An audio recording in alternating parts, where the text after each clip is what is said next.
Okay. Okay, hello everyone. This is Dr. Garrett Smith, the Nutrition Detective, back again with another live video. Like I said, I'm trying to do these twice a week. Looks like I'm going to be doing about one testimonial a week and one sciencey one a week, and then I'll try to get in some of those big, highly referenced slideshows for you as we go. So what I want to go over today, the title of this video, where we're talking about fixing low testosterone and pre-diabetes, the case study. So what I have here today is I have lab work from people who were clients of mine, and I want you to know that these folks are working with me on testing and consultation. So we are testing their hair, we are testing their blood, and we are testing, not guessing, to fix their nutrient deficiencies and their toxicities so we can get them better. I want you to know that when I work with someone, I don't go into it, this person says, I have low testosterone, I want to fix it. I say, okay, we're going to fix the stuff that's off in terms of the nutrients and the toxicities. And then we're going to, if somebody says this is a big concern of mine, I will let them know in the things that we're doing what the most important. Sorry about that. Forgot my microphone. This will be much better. Sorry about that start. So you may have to turn up the volume from the start there if you wanted to catch that. But we're live, so stuff happens. I tell people what to emphasize in the process. As an example, when we're talking to somebody with low testosterone, and I'm testing these things, I'm going to tell them, you want to make sure to do magnesium. And I do magnesium very specifically. I look at their hair test for magnesium, blood test for magnesium. Not as good, sorry. We look at zinc two ways. We look at zinc blood test and hair test. So we get the best picture of zinc of anybody out there. We look at things like selenium, and we look at things like boron. And then we fix all the other stuff too, especially the vitamin A toxicity. If you didn't know, it's in the research that vitamin A pretty much destroys testicles, Leydig cells, Sertoli cells. Retinoic acid, the active form of vitamin A, just destroys your balls, guys. So you keep eating if you want. It's also really highly estrogenic. So you may want to avoid that, and that might be why we're getting these types of results. So as we'll get into, for somebody who has prediabetes, if you go and you search vitamin A and insulin sensitivity or vitamin A and insulin resistance, you'll find that vitamin A has a negative effect on all aspects of blood sugar control. Gosh, do we have a diabetes epidemic in this country? Or in the world, basically? Yeah. Gosh, why are all these people pushing so much vitamin A? It's weird. It's almost like it goes together. You may have seen my obesity video on vitamin A, connecting those two. Diabetes and obesity, obviously, those are connected in some way. So when we're fixing these things by getting people off of vitamin A and then correcting the nutrient deficiencies, two nutrient deficiencies that are often commonly found in diabetes or prediabetes are magnesium deficiency and chromium deficiency. Oh, wait, didn't I just do a video last week or 2 weeks ago that magnesium deficiency was caused by vitamin A? Wow, diabetes and testosterone go along with magnesium and vitamin A? It's like they're all connected. Geez, I don't know how this stuff works. So first, I wanted to go over this gentleman. This gentleman, actually, what he did was, after he was working with me, he ended up getting a testosterone test from his normal doctor because he just wanted to get it done. And he had one back from 2015. So let me see if we can get the date on here. Hopefully you can see that. It says, let me see if I can see anyway, hopefully you can pause it. It says 2015. This person started working with me in October of 2017. So this was a test, well before we started working together. So I'm going to show you this. I hope you can see it. I hope this comes through. I'll read the numbers to you, but I want you to see them. I highlighted the ones we want to go over. Now I'll read them to you. So 2015, His total testosterone was 304 nanograms per deciliter. That's low. Okay. That's like, somebody might say 90-year-old man level. That's low. The normal range is 250 to 1100. So this is where your doctor goes, well, your testosterone level's fine. And you're like, no, this is a 56-year-old male. He doesn't want a testosterone of 304 when the low end is 250. Okay. Now, he went to a doctor who did testosterone replacement therapy. They tried it on him. He said it didn't even raise his levels. They gave this guy testosterone. Didn't raise his levels. Weird, right? To give somebody testosterone and not have it raise your levels. Now, I do know how it could happen, but I'm not going to explain that here. And I'm not the doctor who gave it to him. So his free testosterone was 33.7 picograms per mil. And that was low out of range. The normal range is 35 to 155. So he had low free testosterone and he had very, very low normal total testosterone. Okay. 2015, he started working with me in October 2017. He tried testosterone replacement. It didn't budge it. Okay. So now we're moving on. So these are some other labs that this person did. These are not the typical labs that I run, but hopefully that will come through and it won't be too blurry. You can see the date. The date is down there at the bottom. November 28th, 2020. So about 4 months ago. Testosterone, total testosterone, 609. This is after working with me since 2017, and this was 2020 when these labs were taken, end of 2020. 696 total testosterone in nanograms per deciliter. Normal range they give here is 264 to 916. So now he's in the high normal of this range. And for a 56-year-old man who's not on testosterone replacement, basically a 700 testosterone is pretty good. Okay. His free testosterone, the direct free testosterone, which is a different measurement than what that other lab was a 9.5 picograms per mil, which is in the normal range of 6.6 to 18.1.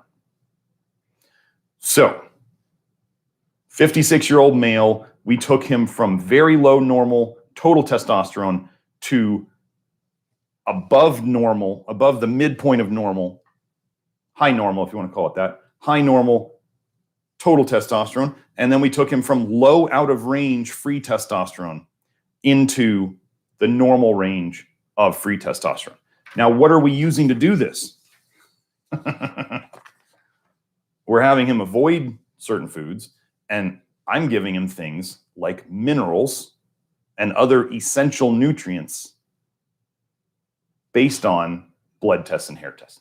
So for those of you out there who do not want to take hormones, because I'm going to tell you, there seems to be a weird thing going on where a lot of these anti-aging docs and hormone replacement docs who like to take their own medicine, they seem to be croaking a lot earlier than they should. And if you start looking into this, you might see this pattern. Maybe you know an anti-aging doc and you're like, wow, they looked so great, but then boom, they're gone. Maybe hormones, if you take, let me talk about hormones here for a second. Hormones are built on a foundation of your nutrition and your toxicity. Okay? Can toxicity lower your testosterone? Yes, I had a guy, he was a firefighter. He came into me, he's like, my testosterone is super low. Can you help me? And I was like, you stand around exhaust all day? He's like, oh yeah, they'll run the fire truck in the station while they're washing it. And I'm like, why are they doing that? You know, seriously. But I went and I found like 3 or 4 studies for him showing that breathing exhaust smoke is going to lower your testosterone. Then nutrient deficiencies. Most people have heard of ZMA out there. Well, ZMA, I'm not suggesting this, but ZMA is a combination of zinc and magnesium and B6. And do I use B6? No.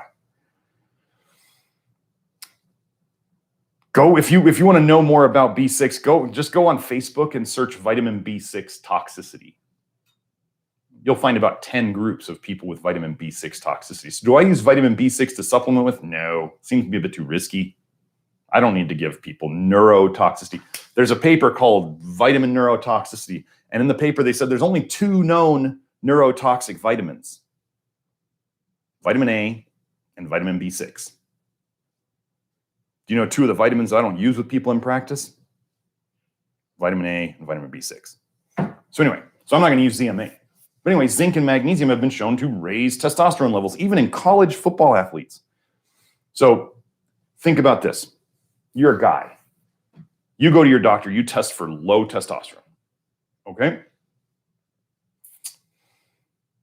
He says, well, we'll give you this cream or we'll give you these shots or whatever.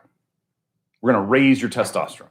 Now, think to yourself, the problem that was, what problem caused your low testosterone was not caused by a deficiency of injections or a deficiency of hormone cream, right? It wasn't caused by a deficiency of tribulus terrestris or a deficiency of avena sativa herbal or deer antler velvet. You didn't have a deficiency of any of these things. If we start going, well, what is the cause? Now, one of the things that we have to live is essential nutrients, like minerals especially, the spark plugs of life, as they're called. And the other thing is we need to not be toxic in certain things, or that will tend to damage the system, as they say. So let's say this firefighter around exhaust all day, breathing in cadmium and lead and all that nasty, nasty stuff that's in car exhaust. So he's getting toxic every day, and he's probably got nutrient deficiencies because firefighters are pretty active and they don't always eat the best. So he's going to probably have some nutrient deficiencies. So the doctor gives him testosterone. Does that fix his toxicity problem? Does that fix his nutrient deficiency problem? No, it does absolutely nothing. It covers it up. He goes home. He's like, yeah, doc, I'm doing good with the wife these days, you know, and I'm doing good in the gym and I'm feeling good. And so you need to know that underneath all of that, the slow burn of the cause, the toxicity and the nutrient deficiency is still going on. It didn't leave. The hormones didn't do anything to get rid of that problem, because if that guy gets off the testosterone, what happens to the testosterone replacement? What happens to his hormones again? It probably goes down lower than when he saw the doctor, because why? The problems that were the cause of the low testosterone were still going on the whole time and likely getting worse. And maybe he stopped thinking about it so much because he felt better. This is what using medications to cover up root causes does to people. And then all of a sudden, I don't know, like some of these anti-aging doctors maybe who are taking hormones, or these guys who you look at and you're like, well, they looked amazing. The guy had big muscles and his skin looked great and he was doing all, and then he just croaked. Well, you don't get to see your heart and your blood vessels and maybe some of these cancers that are growing on the outside. It's not always obvious on the outside. So you can take hormones and look amazing while your inside is slowly dying. We're not doing that. We're fixing the problem. Okay? So yeah, that was that one. Now we go into another gentleman, younger gentleman. I'm not going to say his age, but this gentleman, his doctor wanted to run some tests on him back in 2016. Wait, am I looking at the test? Let me grab the wrong ones. This doctor ran some the first labs that we'll look at were run in November 2016. Now, I had started working with this gentleman in September 2016. So these labs are 2 months after we started working together. I'll tell you, I'm not going to fix somebody in 2 months, because fixing the root causes doesn't happen in 2 months. So I'm basically just going to say that these tests are from what he was doing before we were working together. Okay, I'm not going to make an excuse. Yes, was he working with me at the time? Yeah, but we were only 2 months into it. My work is not done in months. It's done in years, because we are fixing the stuff that's been going on for decades. So if you're a quick fix person, Fixing the root cause is not for you. You don't get to do that. You want to fix the root cause? You want to fix the foundation of the house? Well, you got to get down to it. It's not just a weekend redo of your bathroom, okay? So this was November 2016. If you can see that, there's the date. So is hemoglobin A1c in November 2016. Down at the bottom here, we have 6.0. And if you see at the very bottom there, pre-diabetes, 5.7 to 6.4. So this gentleman was in pre-diabetes. He said his doctor just this gentleman was overweight. And if you watch my video on vitamin A and obesity, what are we dealing with? We're dealing with vitamin A toxicity.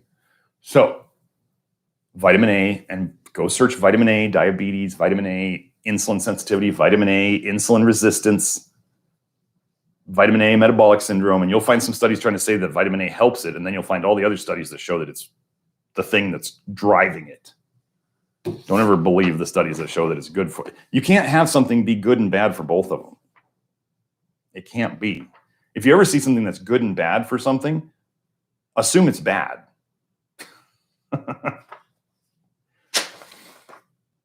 Bill Gates loves vitamin A. Don't forget that. So this was December 2020. Again, another December 2020. I think I talked to both these gentlemen in the same week, and they were both like, I had these lab results and I wanted to tell you about them.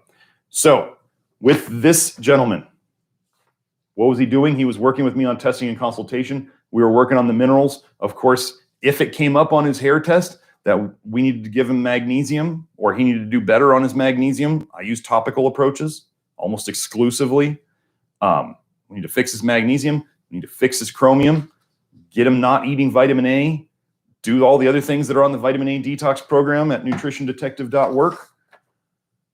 What do we have here? He said his doctor wanted to run another hemoglobin A1c. So if you can see up there at the top, his hemoglobin A1c was 5.3, which is within the normal range of 4.8 to 5.6. Dates down there at the bottom. I didn't go into this treating pre-diabetes. I didn't go into this treating the other gentleman's low testosterone. What I do when I talk to people is I'll say, what are your top 3 issues? What are your top 3 concerns? What are your top 3 symptoms that you deal with on a day-to-day basis? And they tell me. And then I make sure that I emphasize, of the stuff that I find, what the most important things for them to work on are. Based on what you want better, right? Because I mean, a person's only, for those of you who are practitioners out there, a person is coming to you for the problems that they tell you about, right? I mean, people are coming to me to get healthier, but they're going to have specific things that they want fixed sooner. So I'm going to help them to address those because those are highest on their list. That's what we want to do. And at the same time, I'm dealing with the whole thing. I want you to know that nowhere in there was I giving people herbs to try to move their blood sugar around. I was not giving them herbs to force their testicles to pump out more testosterone. I'm not doing anything to force their body to do anything. We are looking at what their body is deficient in, mostly minerals. We are looking at toxicities. And then we do things, we try to avoid the toxins. And if we need to do things to bring down the toxins, then we do so. And we're giving them the nutrients, the proper nutrients. You'd be amazed at how many things zinc detoxes.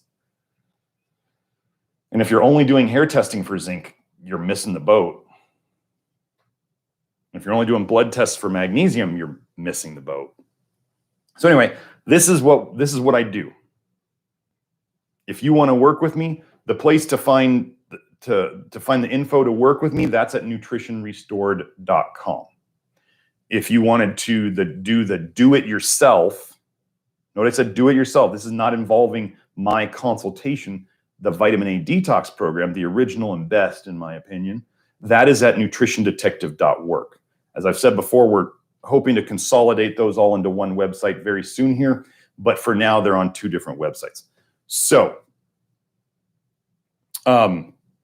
that's about it. So I hope you all enjoyed this video. I'll be, again, trying to put out more of these in the future. And y'all have a great day. Bye now.